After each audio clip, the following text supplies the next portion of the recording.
सदा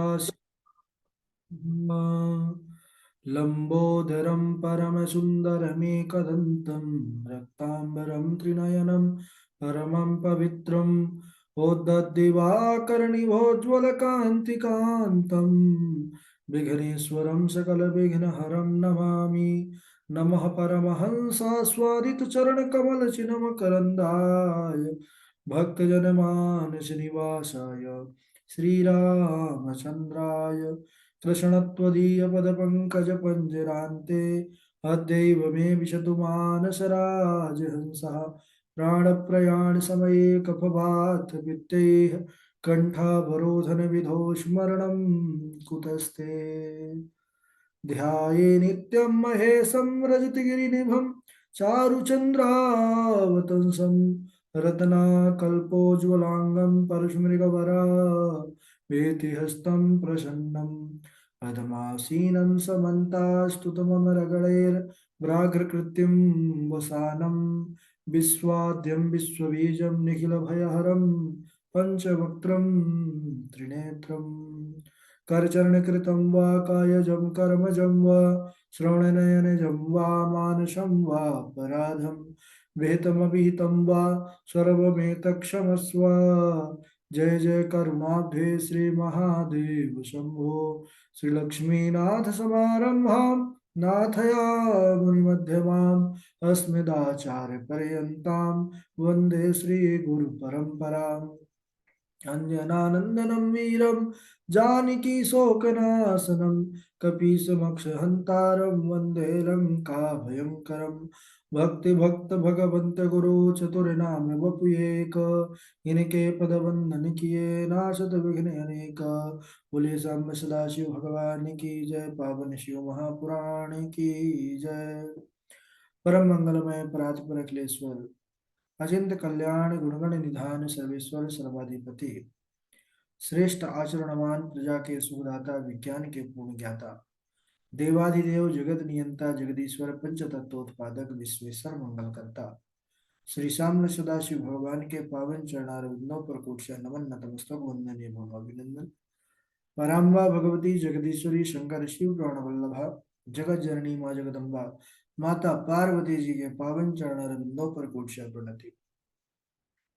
शिवाय शंभु का यह शब्द में विग्रह पावन शिव महापुराण को कोटि कोटि प्रणाम। समस्त भूतादि के सिया राम में सब जग जानी करहूं प्रणाम जोर जो पानी।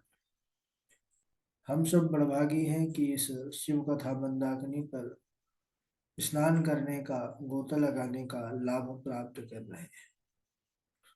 अभी हम सब रुद्र संहिता अंतर्गत सती खंड पर प्रवेश कर माता की बड़ी सुंदर लीला पर बने हुए हैं। कल के दिवस हम सब ने देखा कि जब ब्रह्मा जी अपनी संध्या नामक पुत्री को देख करके ही मोहित हो गए काम के बाणों के कारण, तो उस समय शिव जी ने ब्रह्मा जी को बहुत धिक्कारा। तब से ब्रह्मा जी शिव जी से ईर्ष्या करने लग गए, क्योंकि वह भी अभी शिव की माया से मोहित है। कामदेव को वसंत आदि के साथ भेजा, मारगणों की भी उत्पत्ति हुई तो मारगण भी साथ में गए और शिव जी को मोहित करने का बड़ा प्रयास किया कामदेव ने। लेकिन सज्जनों, कामदेव ने देखा कि सारा जगत मोहित हो गया लेकिन जगतपति भगवान रुद्र मोहित ना हो सके। तब वह हार थक करके लौट करके और ब्रह्मा जी के पास आकर के कहने लगा कि हे महादेव, अब जो है मैं सदाशिव को मोहित नहीं कर पाया और कोई अब उनको मोहित करने का समर्थ नहीं रखता। तो इस प्रकार काम को भी जो अभिमान था वह दूर हुआ और शिव जी मोहित नहीं हो सके। ब्रह्मा जी ने सुना तो उनको भी महाराज कष्ट हुआ। अब विचार करने लगे कि अब मैं कौन से विधि अपनाऊं और शिव जी से किस प्रकार प्रतिकार लूं। ऐसा ब्रह्मा जी विधाता विचार कर रहे हैं। इधर कामदेव लौट करके आता है और ब्रह्मा जी को प्रणाम करके अपने लोक को चला गया। तो ब्रह्मा जी नारद जी से कहते हैं कि हे पुत्र, काम के चले जाने पर महादेव जी को जो मोहित करने का मेरा अहंकार था, अभिमान था, वह भी चूर्ण हो गया। लेकिन मैं सतत यह प्रयास करता रहा कि मैं क्या ऐसा कार्य करूं कि सदाशिव को मैं मोहित कर दूं, यानी वह भी एक स्त्री के संग हो जाए। उन्होंने स्त्री के चलते मुझे दिखा रहा था स्वयं योगी है, तो ऐसा कुछ करूं कि वह भी स्त्री ग्रहण कर ले। तो उस समय ब्रह्मा जी कहने लगे कि हे पुत्र नारद, मैं भगवान विष्णु का स्मरण किया। मेरे स्मरण करते ही पीतांबरधारी भगवान नारायण मेरे सामने प्रकट हो गए और प्रसन्न होकर के गदगद वाणी से भगवान नारायण की बड़ी सुंदर स्तुति किया ब्रह्मा जी ने। तो भगवान प्रसन्न होकर के बोले कि हे ब्रह्मन, आपने मुझे क्यों याद किया है, बतलाइए मेरा स्मरण क्यों किया गया है, मैं क्या करूं, क्या चाहिए आपको। तब ब्रह्मा जी एक लंबी सी श्वास लेकर के भगवान को प्रणाम करके निवेदन किया। क्या निवेदन किया कि देव देव रमानाथ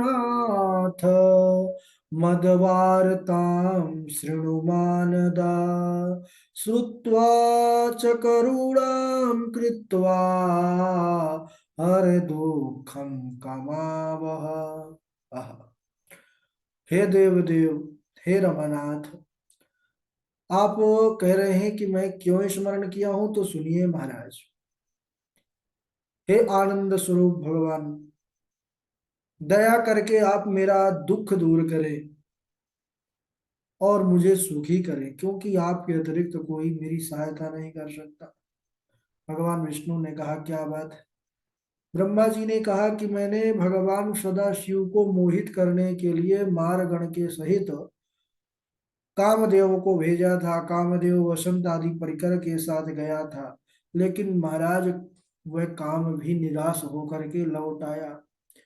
वह शंभुनाथ को मोहित ना कर सका, तो मैं बड़ा परेशान हूँ। भगवान विष्णु ने कहा कि अरे, उनको मोहित नहीं कर सके तो तुम क्यों परेशान हो, क्या चाहते हो तुम। तब ब्रह्मा जी ने सारी घटना का वर्णन किया जो पूर्व की बात थी। उन्होंने बतलाया कि किस प्रकार कन्या की कुदृष्टि पर शिव जी ने मुझे बहुत धिक्कारा था महाराज, मेरे पुत्रों के सामने मेरी बड़ी भारी बेइज्जती किया था। इसलिए अगर शिव स्त्री ग्रहण करेंगे तभी मैं सुखी होऊंगा, नहीं तो मेरे मन में वह बात खटकती रहेगी। नारद जी, ब्रह्मा जी कह रहे हैं कि हे नारद जी, मेरी ऐसी वाणी सुन करके विष्णु जी हंसने लग गए और बोले कि शंकर सुर सामान्यम मत्वा द्रोहम करोसि सुबुद्धिम निर्विरगता तेद्या वीरभूता कुमतिस्तथा। विष्णु जी बोले हैं कि हे ब्रह्मा जी, हमको लगता है कि आपकी जो बुद्धि है यह कहीं चली गई है महाराज, और कुबुद्धि ने आपके अंदर कब्जा जमा लिया है। क्यों? क्योंकि आप शंकर जी से कह रहे हैं कि मैं तभी जो है बदला होगा मेरा जब वो है इस प्रकार करेंगे। तो आप शंकर भगवान को, सदा शिव को कोई साधारण देवता समझते हैं, सामान्य देवता समझ करके उनसे द्रोह कर रहे हैं। समझ गया कि आप में अब कुमति उत्पन्न हो गई है। क्यों? क्योंकि शिव जी का स्वरूप अभी आप समझ ही नहीं पाए। अगर आप उनसे इस प्रकार द्रोह कर रहे हैं, द्वेष कर रहे हैं, अरे वह शिव जी साधारण देवता नहीं है, वह समस्त सृष्टि के कर्ता धर्ता हरता है ना, वही सब कुछ करने वाले हैं। पर ब्रह्म, निर्गुण नित्य निर्विकार और सदैव दीनों पर दया करने वाले परम परमात्मा प्रभु हैं। हे ब्रह्मा जी, आप शिव जी से ईर्ष्या त्याग दो, बस मैं यही कहूंगा। और यदि आपके विचार से शिव जी विवाह कर ले, ऐसा आप चाहते हैं, तो ठीक है, इसके लिए आपको भगवती के उद्देश्य से तप करना चाहिए। अगर आपने भगवती को प्रसन्न कर लिया तो वह भगवती आपके सभी मनोरथ को पूर्ण कर देंगी। उन्हीं की शक्ति का आप स्तवन कीजिए और उनका तप कीजिए। इस प्रकार जब उन्होंने बतलाया कि भगवती जब प्रसन्न हो जाएंगी तो वही संसार में किसी की कन्या के रूप में जन्म लेंगी और फिर दारुण तप करके वह शिव जी को पति रूप में प्राप्त कर लेंगी। अगर आप यही चाहते हैं कि शिव विवाह करें तो शक्ति की उपासना कीजिए। जब इस प्रकार भगवान विष्णु ने कहा और वहां से अंतर ध्यान हो गए, तब नारद जी बोले कि हे ब्रह्मन, विष्णु जी के चले जाने के बाद फिर क्या हुआ? क्योंकि ब्रह्मा जी ही अपनी बात कथा सुना रहे हैं नारद जी को, पुत्र को। तो ब्रह्मा जी कहने लगा कि तब भगवान विष्णु ने मुझसे जो कहा था तो मैं उन्हीं की आज्ञा का पालन करते हुए भगवती का स्तवन करने लगा, भगवती की स्तुति करने लगा। और वह भगवती मेरे स्तुति से शीघ्र ही प्रसन्न होकर के सम्मुख प्रकट हो गई। तब मैंने उनसे निवेदन किया कि हे देवी, भगवान शिव को मोहित करने की शक्ति आपके सिवा किसी के अंदर नहीं है, आपके अलावा किसी में सामर्थ्य नहीं है। तो आप दिव्य रूप धारण करके किसी की कन्या बन जाइए और योगी शंकर को पति रूप में अपनाइए महाराज। तब वह भगवती दुर्गा, जगदम्बा, जगत जननी, वह माता बोलती हैं कि हे ब्रह्मा, हे ब्रह्मन, आपने कहा कि शिव जी को आप मोहित कर सकती हैं, तो आप श्रवण कीजिए। सदा शिव को मोहित करने वाला कोई है ही नहीं।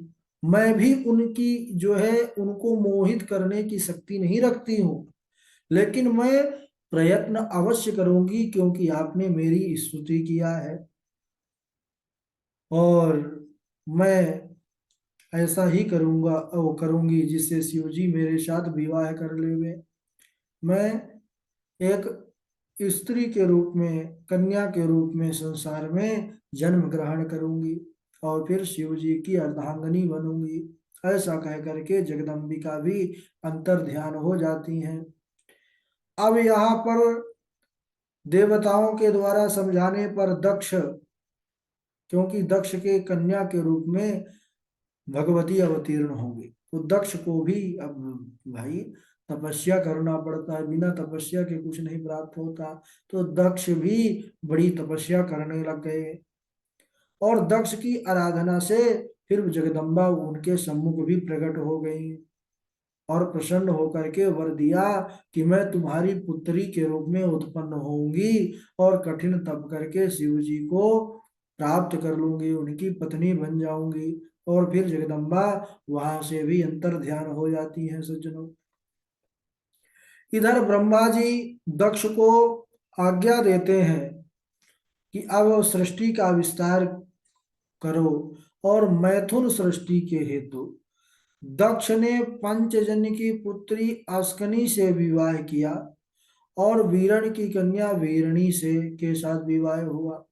तो प्रजापति दक्ष ने अपनी पत्नी उस वीरणी के गर्भ से हर्यश्व नामक 10,000 पुत्रों को उत्पन्न किया। तो 10,000 पुत्रों को जब कहा कि चलिए आप भी गृहस्थ में प्रवेश होइए और सृष्टि को बढ़ाने में सहायता कीजिए, तो उन 10,000 पुत्रों ने कहा कि महाराज हम पहले तपस्या करके आएंगे तब गृहस्थ में प्रवेश होंगे। और 10,000 पुत्र जब तपस्या करने के लिए गए तो वह समुद्र संगम पर पहुंच गए। भागवत जी वाले सब जानते हैं उस कथा को। तो वहां पर नारद जी मिल गए महाराज, और नारद जी ने उनसे बड़े कूट प्रश्न किए और उन कूट प्रश्नों का उत्तर पूछा, नहीं बना तो ऐसे उपदेश स्वरूप उन कूट प्रश्नों का उत्तर दिया। प्रश्न कौन कौन से थे कि हे पुत्रों, तुम ऐसे बिल को जानते हो जहाँ जाने का रास्ता है आने का रास्ता नहीं है। हे पुत्रों, एक ऐसी नदी है जो दोनों ओर बहती है। हे पुत्रों, एक ऐसा घर है जो 25 तत्वों से बना है। एक ऐसा हंस है जिसकी कथा विचित्र है। एक ऐसी स्त्री है जिसके पुंसली स्त्री है जिसके पति जो है भगवान है, अब जो है अनेकों रूप है उस स्त्री के। तो ऐसे प्रश्नों का उत्तर जानने की जिज्ञासा जब किया तो उन्होंने विस्तार पूर्वक बतलाया कि भगवान का परम धाम जिसको मोक्ष कहते हैं, यद गत्वा न निवर्तन्ते तद धाम परमम मम, वही परम लोक है जहाँ जाने के बाद आना नहीं होता। संसार ही दोनों ओर बहने वाली नदी है, एक आ रहा है एक जा रहा है, और 25 तत्वों से मिलकर के हमारा यह शरीर ही बना हुआ है, और माया ही जिसके अनेकों रूप हैं, और मायापति भगवान है। बड़ा अद्भुत उपदेश किया नारद जी ने। तो 10,000 के पुत्र सभी महाराज हो गए विरक्त, गृहस्थ की जगह विरक्त हो गए। अब विरक्त हो गए तो इसके बाद दक्ष को बड़ा कष्ट हुआ महाराज। तो दक्ष ने फिर पांचजन्या से सवलास्व नामक 1,000 पुत्रों को उत्पन्न किया। क्रोध को रोक लिया कि चलो भाई इस बार क्षमा कर देते हैं। लेकिन वह 1,000 पुत्र भी यही बोले कि हम भी तपस्या करके आ रहे हैं। वह भी समुद्र के संगम पर गए, तो वहां गए तो वहां भी नारद जी बैठे थे। 10,000 चेला एक साथ बनाए थे, 1,000 को देखे, बोले चलिए 11,000 पूरे हो जाएंगे, है ना।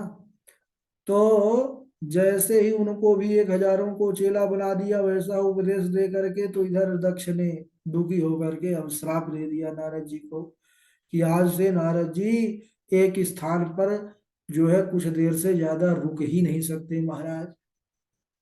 तभी से नारद जी निरंतर घूमते भागते रहते हैं, एक स्थान पर ज्यादा देर तक रुकते नहीं है। तो नारद जी के लिए श्राप नहीं, वह वरदान हो गया।